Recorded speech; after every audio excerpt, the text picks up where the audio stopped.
Imagine a small, quiet town along the Delmarva Peninsula in the early 1800s.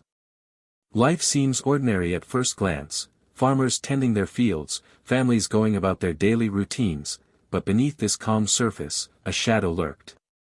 A shadow so cunning and terrifying that it could make grown men tremble and innocent families live in constant fear. Her name was Patty Cannon. To many, she appeared as a harmless, unassuming woman, just another face in the crowd. But behind that facade lay a chilling truth: she was a predator, a mastermind of abduction, and a murderer. In a time when slavery was a brutal reality, and the law was often powerless, Patty Cannon exploited the fears and vulnerabilities of those seeking freedom. She didn't just steal property or commit petty crimes, she hunted human lives, specifically African Americans, many of whom had escaped slavery or were simply free. Her name alone could send whispers of terror across entire communities, and her story is one of the darkest chapters in American history. To understand the magnitude of Patty Cannon's crimes, we need to step back and look at the world she inhabited. The early 19th century was a period of deep divisions in America. The Delmarva Peninsula, a stretch of land spanning Delaware, Maryland, and Virginia, was a region fraught with tension. Slavery was legal in Maryland and Virginia, while neighboring Delaware held a complicated status with both free and enslaved African Americans. This made it a dangerous crossroads for those seeking freedom. For escaped slaves, every mile was a gamble between liberty and capture. And for Patty Cannon, this chaos was her opportunity. Unlike typical criminals, she didn't operate randomly, she had a system. She manipulated the desperation of those seeking safety, using deception, charm, and cold-blooded cunning. Communities that should have been sanctuaries became hunting grounds. Parents would whisper warnings to their children, and neighbors kept one eye open at all times. In a society where African Americans were constantly at risk, Patty Cannon became a nightmare no one could escape. So, who was Patty Cannon? She was born around 1760, and while she may have seemed physically small and unremarkable, her presence commanded fear in ways that belied her appearance. Unlike male criminals of her time, she could blend into the social fabric. Mothers, neighbors, and townsfolk underestimated her at every turn. But those who got too close soon discovered the monster behind the human exterior. Patty was ruthless, and her crimes were meticulously calculated. She operated with a mix of audacity and cunning, often using her position in society and her connections to smugglers to evade suspicion. Her accomplices, including her own family, aided her in abducting African Americans and selling them into slavery or worse. Some victims never returned, disappearing into a grim fate that left their families desperate and helpless. Her methods were terrifyingly effective, and the legends of her cruelty spread far and wide. In a world already steeped in injustice, Patty Cannon became a symbol of human malevolence. Why now, you might be asking, how could one woman wield such terror in a time and place dominated by men? How did she manage to evade the law for so long, and why did so many lives vanish under her influence? Over the course of this video, we'll explore the life and crimes of Patty Cannon in detail, from her early days and rise to criminal infamy, to the horrific ways she hunted African Americans, and finally to her capture and the justice that was eventually served. This is a story of cunning, cruelty, and the darkest corners of human nature. So, if you think you've heard it all about historical crimes, think again. Patty Cannon's story will challenge everything you know about danger, power, and fear in 19th century America. Stay with us, because what you're about to hear isn't just history, it's a chilling tale that still resonates nearly 2 centuries later. The early 1800s in America was a time of stark contrasts, of freedom and oppression, of hope and terror. For African Americans, life was a constant struggle for survival. In the southern states, slavery was not just a system, it was a brutal reality that shaped every aspect of daily life. Families lived under the constant threat of being torn apart, and those who managed to escape bondage faced an even greater danger: capture and re-enslavement. The law offered little protection. While there were pockets of free African American communities, they were small and vulnerable, often surrounded by hostile neighbors and a legal system that turned a blind eye to injustice. In this volatile environment, opportunists like Patty Cannon could thrive. She exploited not just the legal loopholes of the time, but also the desperation of her victims. Communities lived in fear, knowing that at any moment, someone like Cannon could strike, abducting men, women, and even children, and vanishing without a trace. It was a world where the line between life and death was perilously thin, and where the ordinary routines of farm life and town gatherings could suddenly turn into a nightmare. The Delmarva Peninsula, stretching across Delaware, Maryland, and Virginia, was a critical crossroads in this era of turmoil. Its geography made it both a haven and a trap. Dense forests, winding rivers, and isolated farmlands provided hiding spots for runaway slaves, but they also offered cover for those who hunted them. The region's patchwork of free and slave states created a confusing and dangerous legal environment. African Americans who crossed into Delaware thinking they were safe could still be seized and sold into slavery in neighboring Maryland. For law enforcement, monitoring such a region was nearly impossible. And for someone like Patty Cannon, the peninsula was perfect, a territory where she could operate with impunity. She knew the back roads, the hidden paths, and the weak points in the legal system, and she used this knowledge to orchestrate her abductions. Entire families lived under her shadow, never knowing when she might strike next. In such a fragmented and lawless environment, her cruelty went unchecked, allowing her to grow from a local nuisance into a figure of terror whose influence stretched across state lines. Fear was not just an emotional response in this era, it was a survival tool. African American communities developed networks of vigilance and communication to protect themselves, sharing information about suspicious travelers, strangers, or sudden disappearances.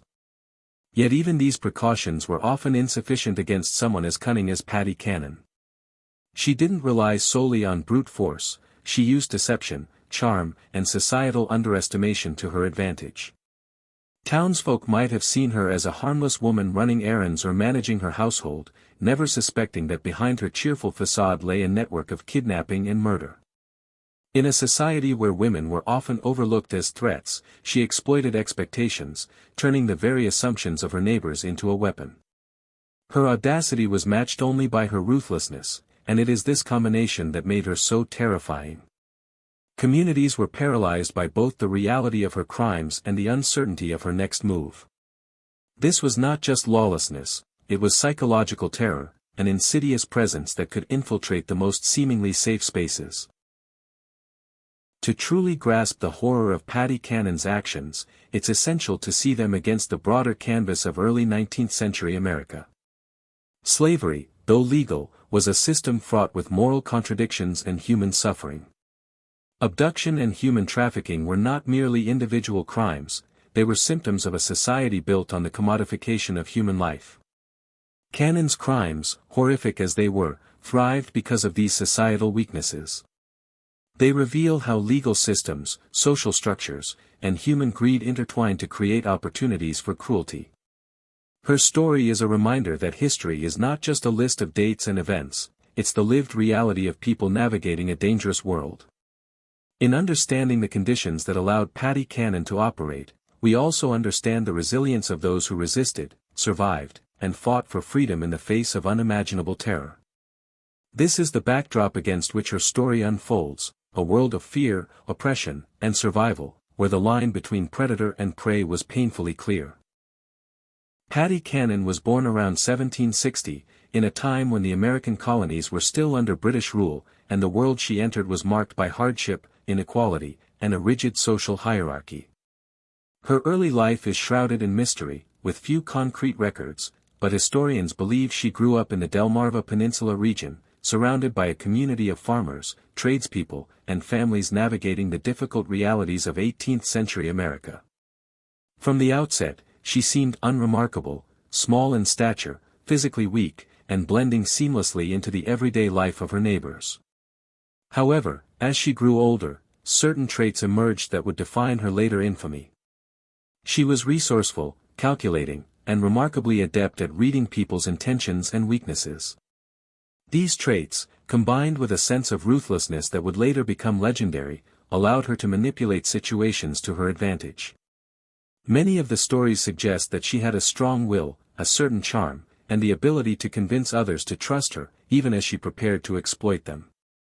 Her upbringing in a region fraught with the harsh realities of slavery and social inequality likely shaped her worldview, teaching her that survival and personal gain often required bending, if not breaking, the rules of society.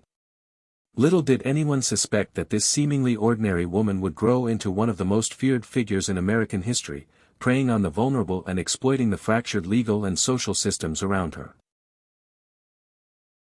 Despite her small frame and outwardly ordinary appearance, Patty Cannon cultivated a persona that allowed her to move unnoticed through communities. To her neighbors, she was merely a housewife managing her home, a mother raising her children, a figure who appeared unthreatening and familiar. But beneath this everyday exterior lurked a calculating mind and a cruel heart. She understood that society underestimated women, particularly women of her social standing, and she used that underestimation to her advantage. Those who encountered her often had no reason to suspect that she was capable of abduction, extortion, or murder. Her charm and deceptively friendly demeanor were as much a tool of her trade as the wagons, hidden rooms, and accomplices she used to carry out her crimes. She was not simply lucky or opportunistic, she was methodical. Stories from the period suggest that she meticulously planned her operations, identifying her victims, tracking their movements, and leveraging her knowledge of the local terrain and communities to avoid detection. Her cunning made her extraordinarily dangerous because she could strike without warning, vanish without trace, and exploit the very people who believed they were safe. In a time when women were rarely seen as threats, Patty Cannon's brilliance was deadly, and it is this contrast between her outward appearance and her actions that made her legend all the more terrifying. Patty Cannon's criminal activities were not carried out in isolation. She relied heavily on her family and trusted associates to extend her influence and capacity for crime.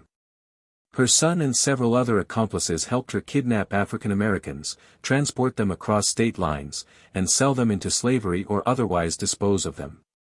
This was a family enterprise, and it thrived because of the loyalty and complicity of those who benefited from it. Her network also included unscrupulous locals who turned a blind eye or actively facilitated her operations. What made her exceptionally dangerous was not just her personal cunning, but her ability to organize and delegate, to maintain secrecy, and to ensure the smooth execution of her plans. Her crimes were opportunistic but also systematic. She developed methods and routes, learned how to avoid law enforcement, and exploited the weaknesses of the legal system. Even in communities on high alert, her operations often went unnoticed until it was too late. Victims were taken with frightening efficiency, and families were left traumatized, powerless, and desperate for answers. Patty Cannon's reputation grew because of the combination of audacity, intelligence, and a cruel efficiency rarely seen in any criminal of her time, male or female. Patty Cannon's criminal career was not born overnight. It emerged gradually, fueled by the social and legal conditions of the early 19th century. Initially, she may have engaged in petty crimes or minor deceptions, testing the boundaries of what she could get away with. But over time, she escalated into something far more sinister, the systematic hunting of African Americans, both escaped slaves and free individuals. Her methods were brutal and ingenious, combining deception, charm, and outright violence. She knew how to exploit the vulnerabilities of her victims, often approaching them under the guise of safety, employment, or shelter. Families trusted her, or at least did not suspect her, allowing her to infiltrate their lives before striking. Once captured, her victims were transported in secrecy, often hidden in wagons or small rooms, across state lines to Maryland or deeper into the South. There, they would be sold into slavery or disappear entirely. For communities already living in fear of slave catchers, Patty Cannon represented an even more personal and terrifying threat. She was a woman who turned trust into a weapon, and her reach extended across towns and counties. Entire families would live in constant anxiety, fearing that at any moment, they could become her next victims. Cannon's methods were calculated to maximize both efficiency and fear. She relied on a network of accomplices, including her own family members, to carry out kidnappings and transport victims. Her tactics included deception, posing as a sympathetic neighbor, offering jobs, or providing shelter, as well as intimidation and outright violence. In many cases, she would lure victims under false pretenses, then abduct them with little warning.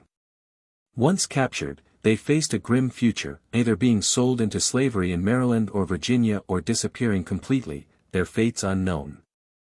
These abductions were not random, they were part of an organized system that operated across multiple counties. Local law enforcement often struggled to respond, partly because of the fragmented legal landscape of the Delmarva Peninsula and partly because many residents were either complicit or too afraid to intervene. Her notoriety grew with every successful operation, as stories of her cruelty spread.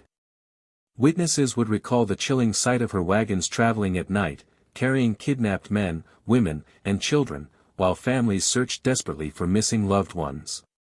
Through fear and secrecy, Patty Cannon built a criminal empire rooted in terror, deception, and the exploitation of one of the most vulnerable populations in America.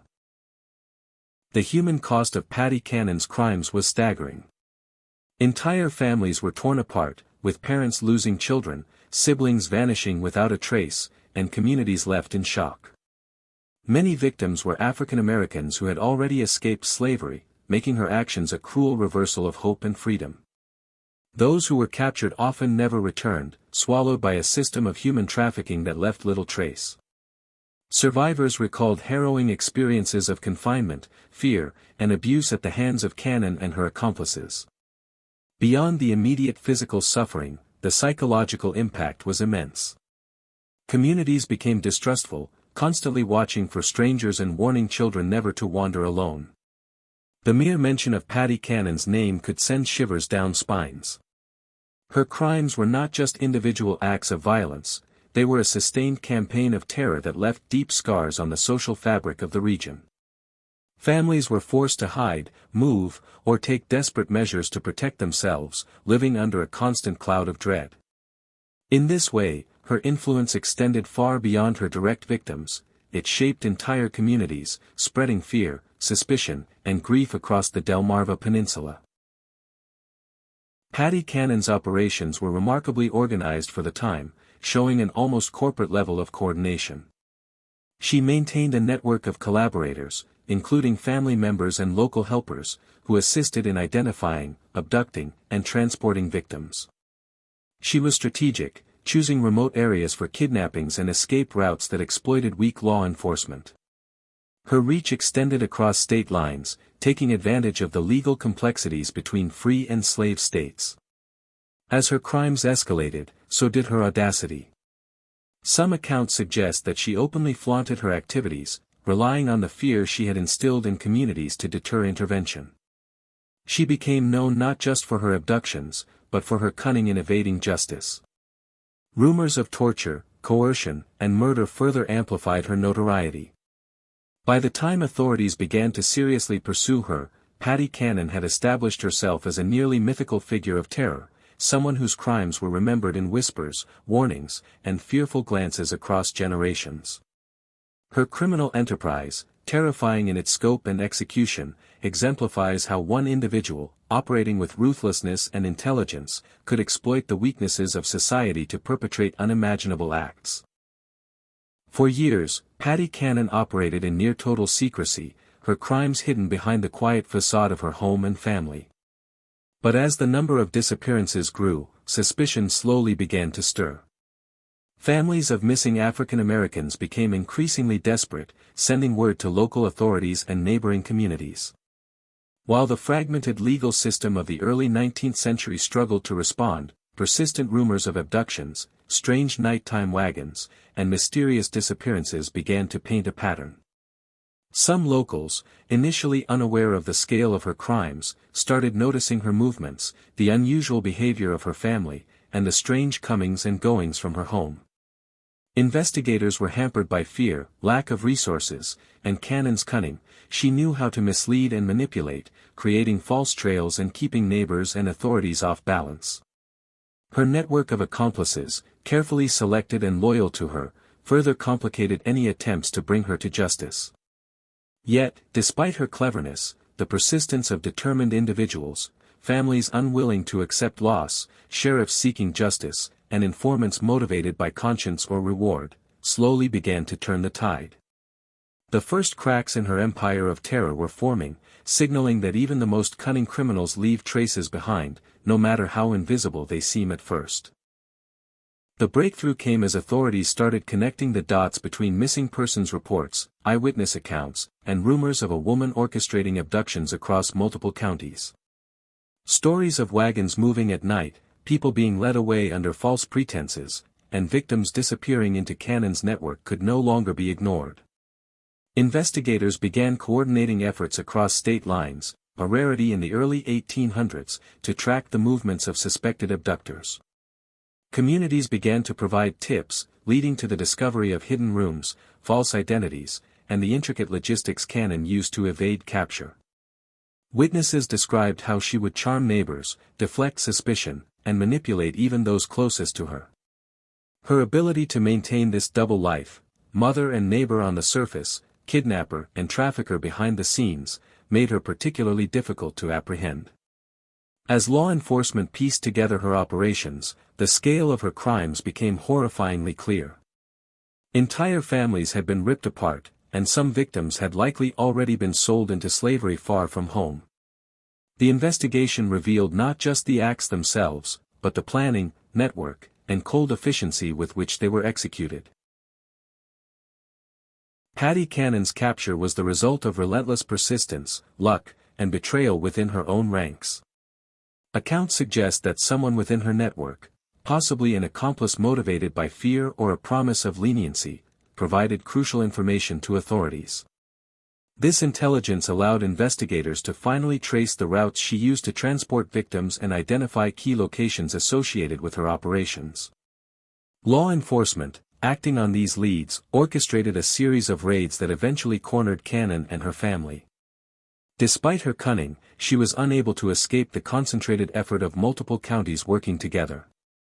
The moment of capture was dramatic. Authorities found evidence of abductions, hidden rooms, and other incriminating materials that confirmed what families had long feared. The community's sense of shock and relief was immense. For years, people had whispered about the terrifying woman who struck without warning. Now, they finally had someone to hold accountable. Yet even in custody, Cannon reportedly retained her defiant, manipulative demeanor, reflecting a lifetime of survival and cunning, as if the laws of society had always been merely obstacles to her own ambition. Patty Cannon's trial, when it finally came, was a public spectacle. Newspapers of the time chronicled the proceedings, recounting the stories of terrified families and the sheer audacity of her crimes. Witnesses provided chilling testimony of abductions, coercion, and murder, painting a picture of a woman who had exploited every weakness in society to terrorize and profit from the vulnerable. Her reputation as a ruthless criminal preceded her in the courtroom, intensifying public fascination and horror. While legal proceedings in the early 1800s were not as thorough as modern trials, the overwhelming evidence, eyewitness testimony, accomplice confessions, and physical proof, left little room for doubt about her guilt.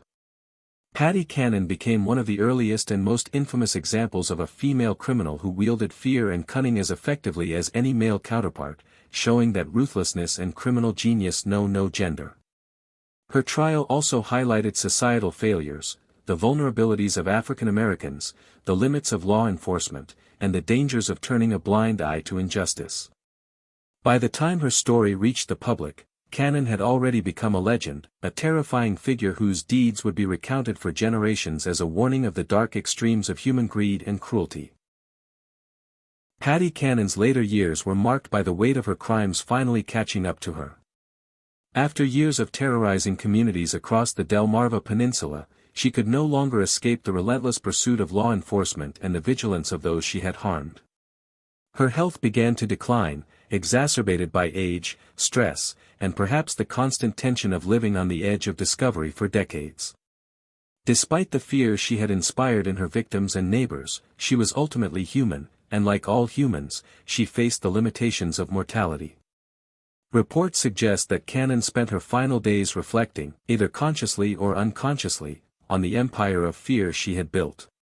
Her family, once complicit and central to her operations, also began to unravel. Some members faced legal consequences, while others distanced themselves from the growing scrutiny. Communities that had lived in terror for years finally found a semblance of relief, though the trauma of missing loved ones and shattered families lingered. In the end, Cannon's death was not a dramatic confrontation or violent end, but a quiet conclusion to a life defined by cruelty and cunning, a reminder that even the most feared individuals eventually face the inevitable truth of mortality.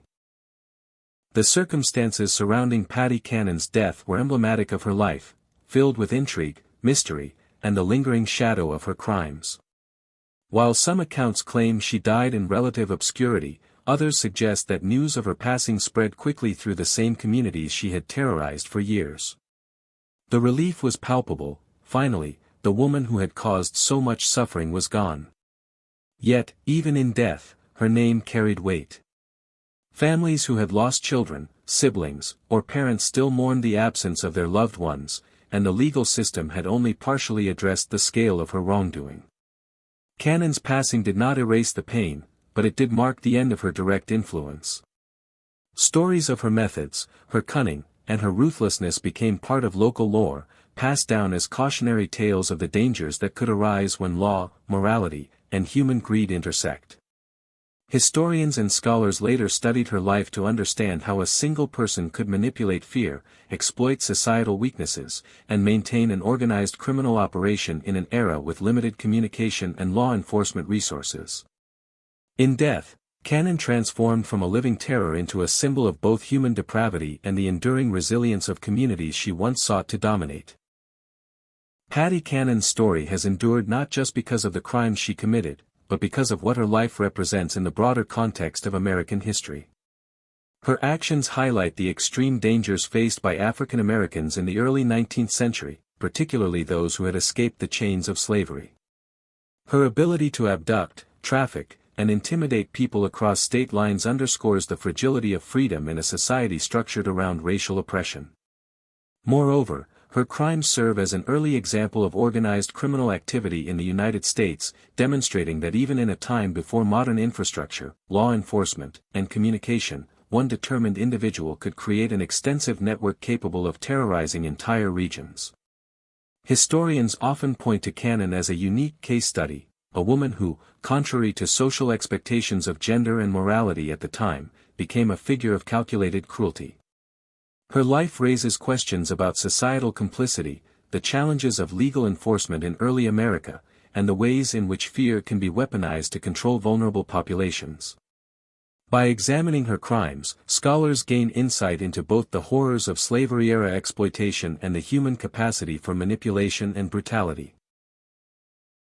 The legacy of Patty Cannon extends beyond historical records. It continues to influence public memory, education, and cultural discussions about crime, gender, and racial oppression. Her story has been retold in books, documentaries, and research studies, often as a chilling example of how unchecked greed and cruelty can devastate communities. She remains a cautionary figure, reminding society that criminal ingenuity and human cruelty are not confined by gender or time period.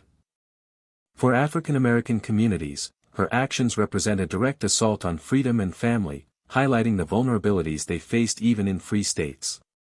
For modern audiences, her life underscores the importance of vigilance, justice, and the protection of marginalized populations.